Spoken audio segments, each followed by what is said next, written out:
네, 안녕하세요. 국가대표 신고충 국신입니다. 제 취미는 교통법규 위반 차량 신고하기이고 그 신고한 영상들로 힐링 콘텐츠를 제작하는 유튜브 크리에이터입니다. 네, 오늘은 힐링 영상이 아닙니다.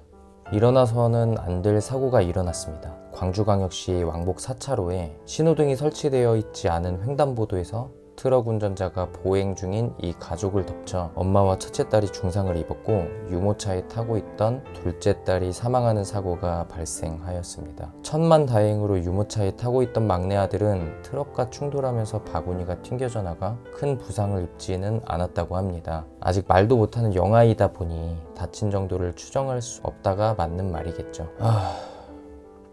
트럭 운전자는 사고 지점으로부터 40m 정도 앞에 있는 신호를 보고 진행하여 차량 시야에 들어오지 않은 이 가족들을 덮쳤다고 진술하였습니다. 일단 화가 정말 너무 많이 났습니다. 아이를 잃은 어머니를 생각하니 정말 가슴이 너무 아팠습니다. 이 사고는 세 가지 문제가 복합적으로 중첩되어 발생한 사고이며, 첫 번째로는 가장 잘못이 큰 트럭 운전자의 전방 주시 태만, 두 번째, 횡단보도에 서 있는 보행자를 무시한 채 쌩쌩 달리는 트럭 맞은편의 차량들, 세 번째로는 신호등이 설치되어 있지 않은 횡단보도. 이 세 가지 원인 중 단 하나라도 발생하지 않았다면 피할 수 있는 사고였습니다. 그렇지만 신호등이 설치되어 있지 않은 점에 대해서는 다루지 않으려고 합니다.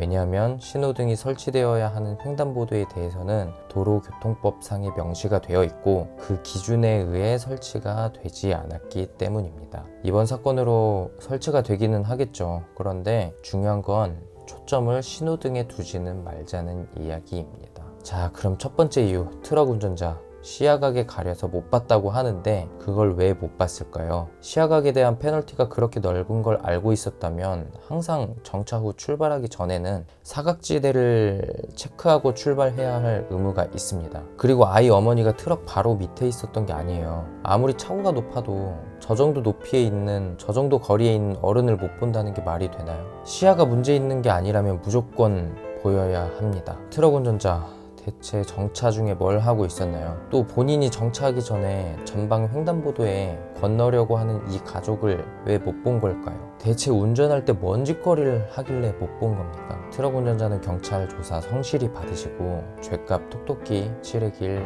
바라겠습니다. 자, 그럼 두 번째 원인을 다뤄봅시다. 횡단보도에 보행자가 건너고 있을 때 우리나라 운전자들의 모습입니다. 여러분은 이 모습들이 이해가 되시나요? 제가 봤을 때는 이 운전자들이 간접적인 가해자들이라고 생각합니다. 신호등 없는 횡단보도, 누가 먼저 진행하는 게 맞을까요? 횡단보도, 인도의 연장선상이라고 생각하고 멈춰야 합니다. 보행자가 횡단보도에서 대기 중이라면 일단 멈추는 게 원칙입니다. 도로교통법상의 명시가 되어 있어요. 이 가족이 이미 중간까지 건넌 상태였죠.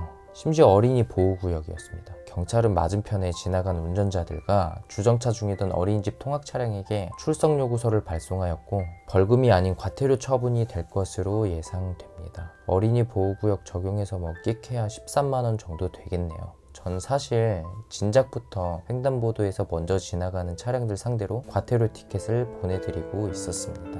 당연히 제가 운전할 때도 건너려고 하는 보행자가 있으면 먼저 보내고 있었고요. 그러면 뒷차 경적 세례가 난리도 이런 쌩난리가 없습니다. 진짜 X같은 X들이에요. 심지어 보행자 먼저 건너라고 기다리고 있으면 중앙선 넘어서 추월하는 인간들도 꽤 있었습니다. 미친 것 같아요, 정말. 차우선 민국 마인드 고쳐져야 합니다. 커피숍에서 대본 만들면서 촬영한 영상들 뒤에다가 띄워드리고 있었고요. 영상이 길어질 것 같아서 이 영상은 신호등 없는 횡단보도 시리즈 프리뷰로 제작하고 다음 영상에서는 실제로 필드에 나가 보행자 보호 무시한 채 달리는 차량들을 신고까지 해보도록 하겠습니다. 고인이 된 아이의 명복을 빕니다. 이번 사고를 당한 어머님께는 그 어떤 말로도 위로가 되지 않을 거라고 생각합니다. 다시는 이런 사고가 일어나지 않을 수는 없겠죠. 그렇지만 아무것도 하지 않으면 아무 일도 일어나지 않는다고, 법 개정이 되거나 운전자들의 마인드가 달라질 수 있게 적어도 횡단보도에서는 사람이 먼저라고 운전자들이 생각할 수 있도록 신호등 없는 횡단보도에서는 더 열심히 신고하겠습니다. 별이 된 아이의 헛된 희생이 되지 않을 수 있도록 동참해 주시기 바랍니다.